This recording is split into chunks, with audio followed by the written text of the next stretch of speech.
Jemaat yang dikasihi Tuhan, sekarang kita berkumpul di tempat ini memuji dan memuliakan Tuhan. Saat ini kita memasuki minggu ke-12 setelah Trinitatis. Marilah kita bersatu di dalam persekutuan yang kudus ini bersama dengan Allah di tengah-tengah jemaatnya. Kita satukan hati dan pikiran kita memuji dan memuliakannya. Kita bernyanyi dari buku Ende nomor 11, Ahama Ende Honoku.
Di dalam nama Allah Bapa dan nama anaknya Tuhan Yesus Kristus dan nama Roh Kudus yang menciptakan langit dan bumi. Amin. Siapakah yang boleh naik ke atas gunung Tuhan? Siapakah yang boleh berdiri di tempatnya yang kudus? Orang yang bersih tangannya dan murni hatinya. Haleluya.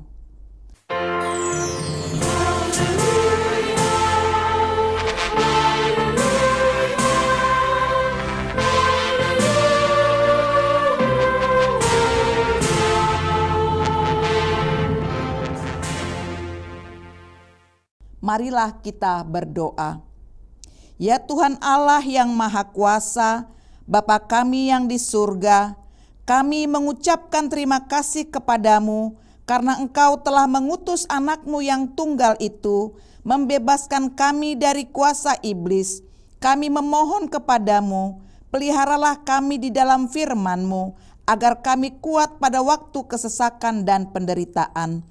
Ampunilah dosa dan pelanggaran kami terhadap firman-Mu yang kudus. Bukalah hati kami dengan Roh-Mu yang kudus, dan terimalah kami masuk ke dalam hidup yang kekal, supaya di sana kami memuji nama-Mu sampai selama-lamanya di dalam Tuhan Yesus Kristus Tuhan kami. Amin. Kita bernyanyi dari buku Ende nomor 502 ayat 1, Jehovah si Parmahan Au.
Dengarlah hukum Tuhan, yaitu dari Yehezkiel 18 ayat 21.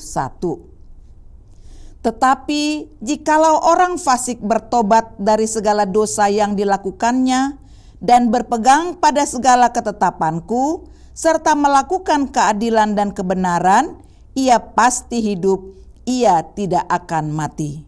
Demikianlah hukum Tuhan. Marilah kita memohon kekuatan kepada Tuhan untuk melakukan hukum-Nya. Ya Tuhan Allah, kuatkanlah kami melakukan yang sesuai dengan hukum-Mu. Amin.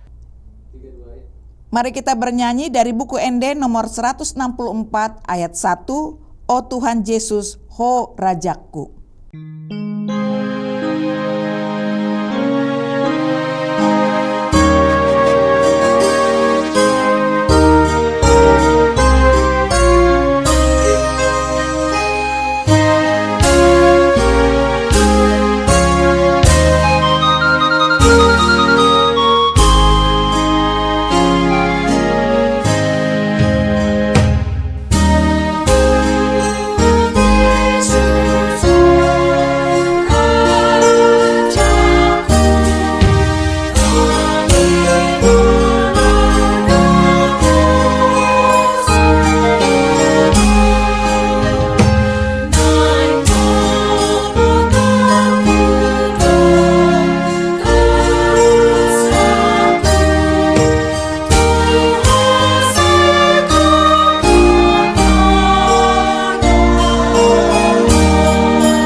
Marilah kita merendahkan diri untuk mengaku dosa kita, kita berdoa.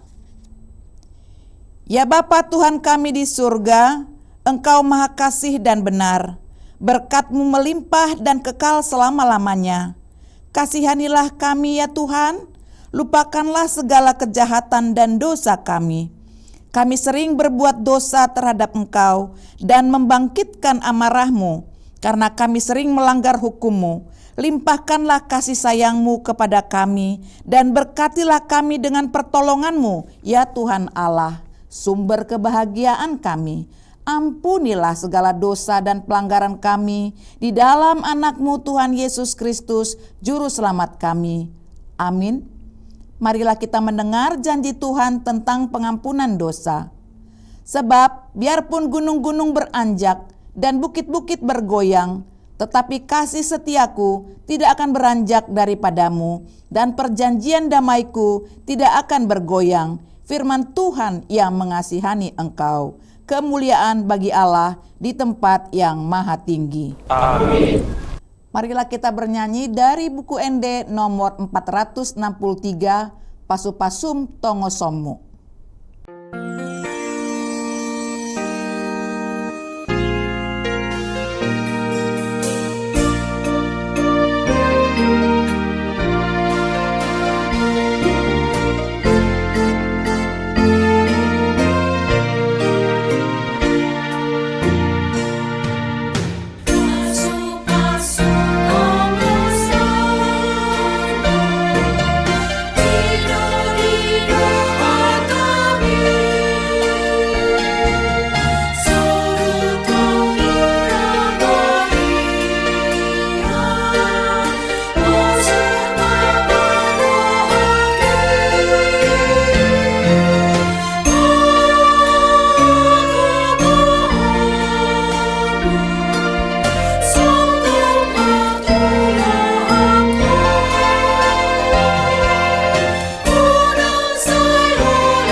Marilah kita mendengar firman Tuhan, epistel yang ditetapkan untuk minggu ke-12 setelah Trinitatis ini, yaitu dari Amos 5 ayat 24 sampai ayat yang ke-27. Tetapi biarlah keadilan bergulung-gulung seperti air dan kebenaran seperti sungai yang selalu mengalir. Apakah kamu mempersembahkan kepadaku korban sembelihan dan korban sajian selama 40 tahun di padang gurun itu, hai kaum Israel? Kamu akan mengangkut Sakut, rajamu, dan Kewan, dewa bintangmu, patung-patungmu yang telah kamu buat bagimu itu. Dan aku akan membawa kamu ke dalam pembuangan jauh ke seberang Damsyik, firman Tuhan yang namanya Allah semesta alam. Demikianlah firman Tuhan, berbahagialah orang yang mendengarkan firman Allah serta memeliharanya. Amin. Mari kita bernyanyi dari buku Ende nomor 238 ayat 1, Ihuton au sudehamu.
Marilah kita bersama-sama mengaku iman kepercayaan kita sebagaimana teman-teman seiman di seluruh dunia, kita bersama-sama mengucapkannya.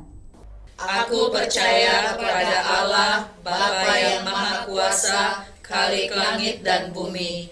Aku percaya kepada Yesus Kristus, anaknya yang tunggal Tuhan kita, yang dikandung daripada Roh Kudus, lahir dari anak darah Maria, yang menderita sengsara di bawah pemerintahan Pontius Pilatus, disalibkan, mati dan dikuburkan, yang turun ke dalam kerajaan maut, pada hari yang ketiga bangkit pula dari antara orang mati, naik ke surga, duduk di sebelah kanan Allah, Bapa yang Maha Kuasa.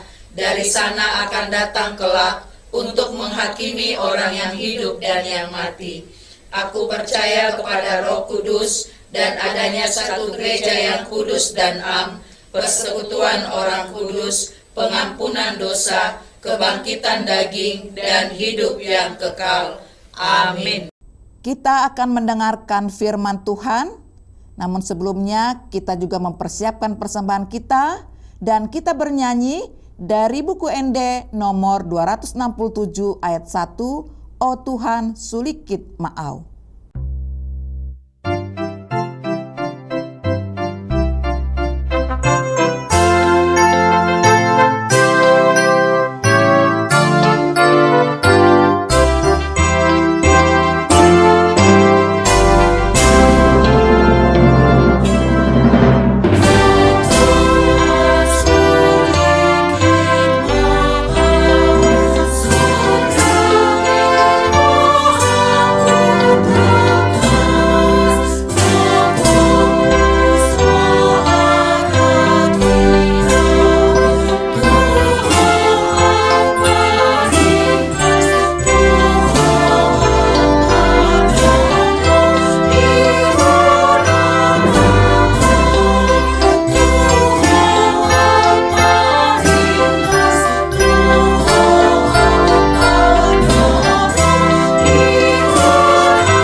Mari kita bersatu dalam doa.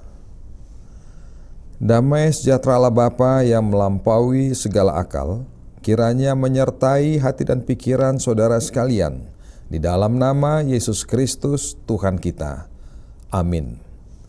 Jemaat yang dikasihi Tuhan kita Yesus Kristus, firman Tuhan bagi kita di hari Minggu ini tertulis dalam Efesus 4 ayat 7 sampai 16. Tetapi kepada kita masing-masing telah dianugerahkan kasih karunia menurut ukuran pemberian Kristus. Itulah sebabnya kata Nas, tatkala ia naik ke tempat tinggi, ia membawa tawanan-tawanan. Ia memberikan pemberian-pemberian kepada manusia. Bukankah ia telah naik? Berarti bahwa ia juga telah turun ke bagian bumi yang paling bawah. Ia yang telah turun, ia juga yang telah naik jauh lebih tinggi daripada semua langit untuk memenuhkan segala sesuatu.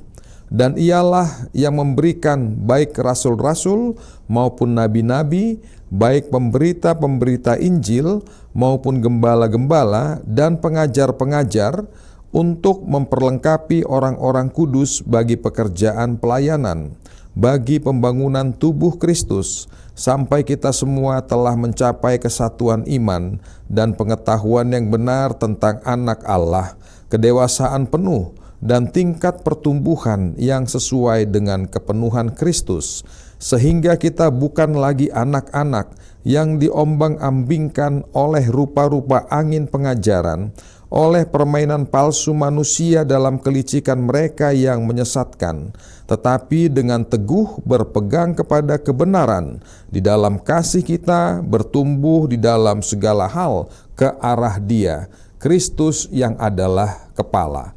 Daripadanya lah seluruh tubuh yang rapi tersusun dan diikat menjadi satu oleh pelayanan semua bagiannya, sesuai dengan kadar pekerjaan tiap-tiap anggota menerima pertumbuhannya dan membangun dirinya dalam kasih.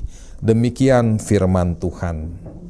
Saudara-saudara terkasih, betapa kita bersyukur karena pada hari ini kita kembali diberi kesempatan untuk mendengarkan firman Tuhan. Di tengah kehidupan yang terus berubah, firman Tuhan mengajak kita untuk melihat kembali dasar kehidupan kita. Apakah kita sungguh-sungguh berdiri di atas kebenaran Tuhan, ataukah hidup kita mudah terbawa oleh arus zaman? Kita hidup di tengah dunia yang penuh dengan berbagai kebisingan. Setiap hari kita menerima begitu banyak informasi melalui televisi, Facebook, YouTube, WhatsApp, dan berbagai media sosial lainnya. Dalam hitungan detik kita dapat mengetahui apa yang sedang terjadi di tempat yang sangat jauh. Tetapi semakin banyak informasi yang kita terima, semakin kita membutuhkan kemampuan untuk membedakan mana yang benar dan mana yang tidak benar. Tidak semua yang kita dengar adalah kebenaran.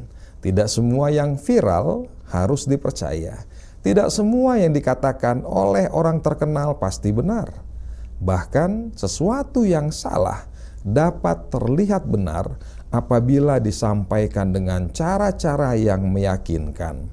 Karena itu, Paulus berkata dalam Efesus 4 ayat 14, sehingga kita bukan lagi anak-anak yang diombang-ambingkan oleh rupa-rupa angin pengajaran, oleh permainan palsu manusia dalam kelicikan mereka yang menyesatkan. Jemaat terkasih, gambaran diombang-ambingkan sangat dekat dengan kehidupan kita. Bayangkan sebuah perahu kecil di tengah laut. Ketika angin bertiup ke timur, perahu itu terbawa ke timur. Ketika angin berubah ke barat, perahu itu pun kembali terbawa ke barat. Perahu itu tidak mempunyai arah yang pasti karena tidak memiliki kemudi yang kuat. Demikian juga kehidupan orang percaya yang tidak memiliki dasar iman yang kokoh. Ketika keadaan baik, ia merasa Tuhan dekat. Tetapi ketika masalah datang, ia mulai meragukan Tuhan. Ketika mendapat pujian, ia bersemangat. Tetapi ketika dikritik, ia kehilangan sukacita. Ketika mendengar ajaran yang menarik, ia langsung percaya. Tetapi ketika mendengar pendapat orang lain, ia kembali berubah. Ketahuilah, Tuhan tidak menghendaki kita menjadi seperti perahu yang mengikuti setiap arah angin. Tuhan ingin kita bertumbuh menjadi orang percaya yang dewasa dalam iman. Kedewasaan iman bukan berarti kita tidak pernah mengalami ketakutan atau keraguan. Kedewasaan iman berarti ketika ketakutan datang, kita tahu kepada siapa kita harus berpegang. Ketika masalah datang, kita tidak langsung meninggalkan Tuhan. Ketika banyak suara bising terdengar, kita kembali kepada firman Tuhan.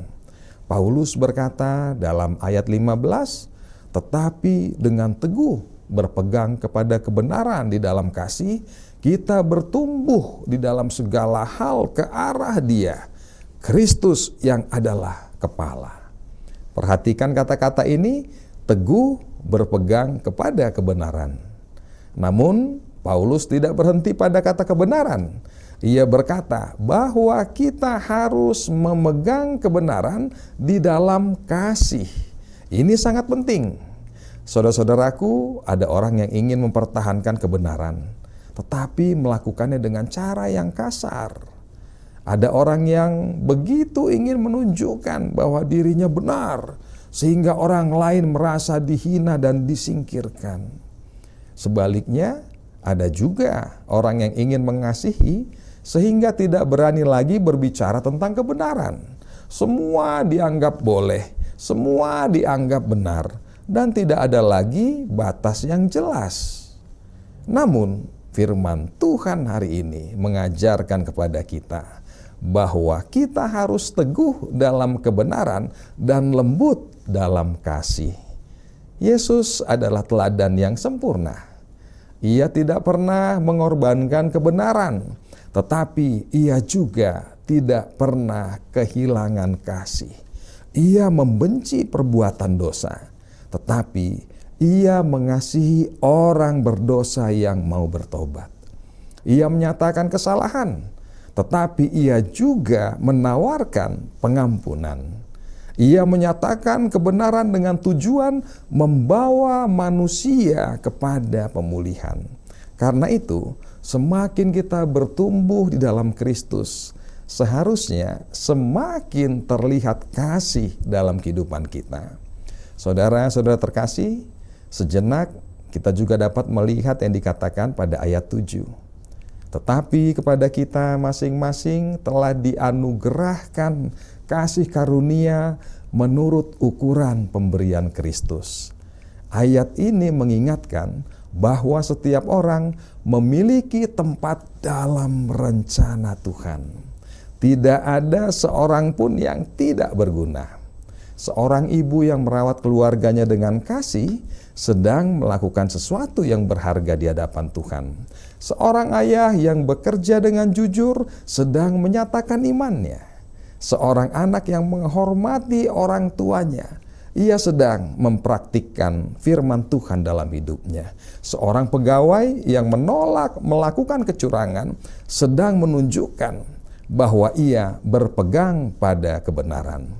Mungkin pekerjaan kita sederhana, tetapi ketika dilakukan dengan iman dan kasih, pekerjaan itu menjadi bagian dari kesaksian hidup kita. Jangan pernah berkata, saya tidak punya sesuatu yang dapat diberikan kepada Tuhan. Kristus telah memberikan kasih karunia kepada setiap kita yang percaya kepadanya. Yang terpenting bukan seberapa besar karunia yang kita miliki, tetapi apakah kita mau menggunakannya untuk membangun dan menjadi berkat bagi orang lain? Jemaat yang dikasihi Tuhan, kita semua mengenal kompas yang berfungsi menunjukkan arah. Tujuan dapat dicapai jika sesuai dengan arah yang benar. Begitu juga kehidupan kita. Kita bisa sangat sibuk, kita bisa bekerja keras, kita bisa memiliki banyak rencana, kita bisa mencapai banyak hal. Tetapi kalau arah hidup kita salah, kesibukan kita justru dapat membawa kita semakin jauh dari kehendak Tuhan. Karena itu, pertanyaan yang penting bagi kita bukan hanya apa yang ingin saya capai, tetapi kemana hidup saya sedang diarahkan. Saudara terkasih, Paulus memberikan jawabannya. Kita harus bertumbuh ke arah Dia, Kristus yang adalah kepala. Sebagaimana tertulis di ayat 15. Kristus harus menjadi arah hidup kita. Ketika kita mengambil suatu keputusan, kita bertanya, apakah ini menyenangkan hati Tuhan? Dengan demikian iman kita menjadi dasar kehidupan kita setiap hari. Saudara-saudara terkasih, sebuah pohon besar dapat bertahan menghadapi angin karena ia memiliki akar yang kuat. Kita mungkin tidak melihat akarnya, tetapi justru akar itulah yang membuat pohon itu tetap berdiri kokoh. Begitu pula dengan kehidupan kita. Yang membuat kita teguh bukan penampilan dari luar, bukan seberapa banyak orang mengenal kita, bukan seberapa banyak pujian yang kita terima. Yang membuat kita kuat adalah seberapa dalam iman kita berakar di dalam Kristus. Ketika badai datang, akar itu akan diuji. Ketika kehilangan datang, iman kita pun diuji. Ketika doa belum dijawab, di situ iman kita juga diuji. Ketika orang lain mengecewakan kita, iman kita juga diuji. Dan pada saat-saat seperti itulah kita menemukan apakah kita benar-benar berakar di dalam Kristus. Mungkin hari ini ada saudara yang sedang menghadapi badai kehidupan. Ada yang sedang bergumul dengan keluarga. Ada yang sedang menghadapi persoalan ekonomi. Ada yang sedang mengalami kekecewaan yang sangat dalam. Dan ada juga yang sedang menunggu jawaban doa. Firman Tuhan berkata, jangan terombang-ambing. Tetaplah berpegang kepada Kristus. Arahkan pandangan kita kepadanya yang menyelamatkan hidup kita. Kita mungkin tidak memahami semua yang Tuhan kerjakan, tetapi kita dapat tetap percaya kepadanya. Kita mungkin tidak mengetahui apa yang akan terjadi besok, tetapi kita tahu siapa yang memegang hidup kita hari esok.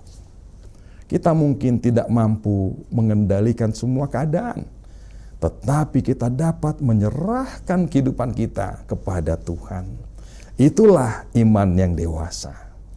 Jemaat yang dikasihi Tuhan, dunia boleh berubah, keadaan boleh berubah, tetapi kasih Tuhan tidak pernah berubah. Karena itu, marilah kita mengambil keputusan untuk hidup teguh berpegang pada kebenaran. Teguh bukan berarti keras kepala. Teguh bukan berarti merasa paling benar. Melainkan teguh yang berarti memiliki dasar yang kuat di dalam Kristus. Mari kita berpegang teguh pada kebenaran dan melakukannya dalam kasih. Mari kita jadikan Kristus sebagai pusat kehidupan kita. Kiranya ketika orang melihat kita, mereka tidak hanya mendengar kita berbicara tentang Kristus, tetapi mereka dapat merasakan kehadiran Kristus melalui kesaksian hidup kita. Tetaplah teguh berpegang pada kebenaran dan kasih Kristus. Tuhan memberkati saudara-saudara sekalian. Amin. Marilah kita berdoa. Terima kasih Tuhan Yesus atas kebenaran firman-Mu yang telah kami dengarkan saat ini. Teguhkanlah iman kami, agar kami tidak terombang-ambing oleh berbagai keadaan di dunia ini. Ajarlah kami mencintai kebenaran dan menjalankannya dengan kasih sesuai dengan kehendak-Mu.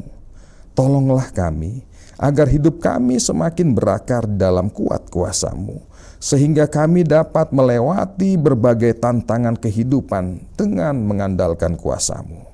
Berkati dan lindungi seluruh jemaat-Mu, di mana saja mereka berada, setiap pribadi, setiap keluarga. pun dikala kami menghadapi berbagai pergumulan dan cobaan, biarlah kami beroleh kemenangan dengan tetap berpegang teguh pada kuasa dan kebenaran-Mu. Di dalam nama Tuhan Yesus, kami berdoa dan mengucap syukur. Amin. Jemaat yang dikasihi Tuhan, mari kita siapkan hati kita memberikan persembahan yang terbaik bagi Tuhan. Kita angkat pujian, kita bernyanyi dari buku NDHKBP nomor 672 ayat 1.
Marilah kita berdoa untuk menyerahkan persembahan kita kepada Tuhan. Ya Allah Bapa kami yang di surga, kami mengaku bahwa Tuhan adalah sumber dari segala karunia yang melimpah dalam kehidupan kami masing-masing. Sebahagian daripada karunia itu kami serahkan kembali sebagai persembahan kepada Tuhan.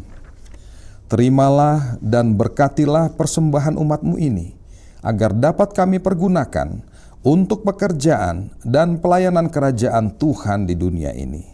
Bukalah hati kami untuk mengenal betapa banyak berkat dan karunia yang kami peroleh dari Tuhan, supaya kami senantiasa bersyukur kepadamu. Di dalam nama Yesus Kristus Tuhan kami. Amin.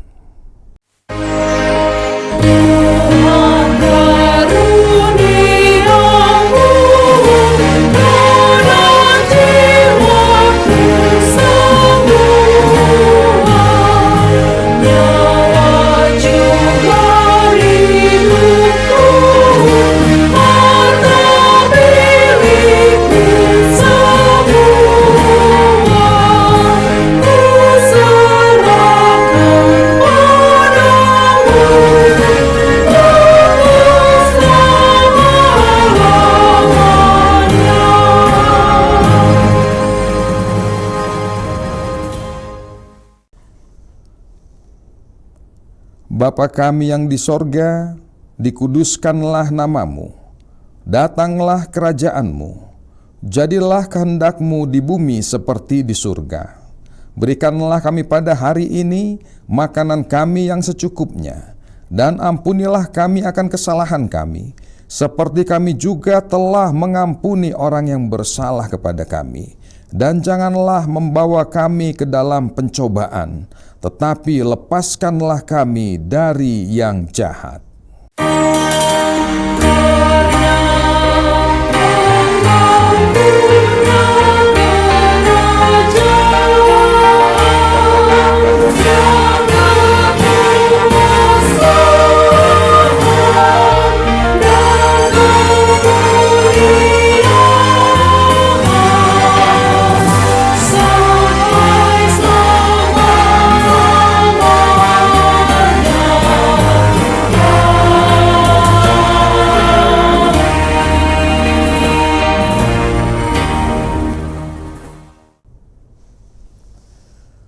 Tuhan memberkati engkau dan melindungi engkau.